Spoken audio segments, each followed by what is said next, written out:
কাশ্মীর শুধু একটি জায়গা নয়, এটি প্রকৃতির লেখা এক অনবদ্য কবিতা।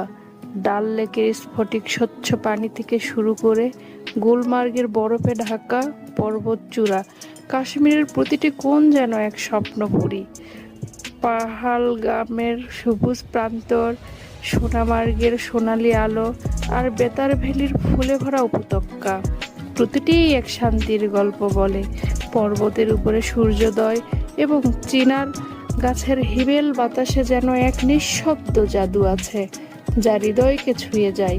কেবল প্রাকৃতিক সৌন্দর্যই নয়, এখানকার মানুষের উষ্ণতা, কাহওয়ার সুগন্ধ আর ঐতিহ্যের রং কাশ্মীরকে করে তোলে ভোলার অযোগ্য। এটি এমন একটি স্থান যেখানে সময় থেমে যায় আর মন খুঁজে পায় প্রশান্তি। সত্যি, কাশ্মীর এক পৃথিবীর স্বর্গ।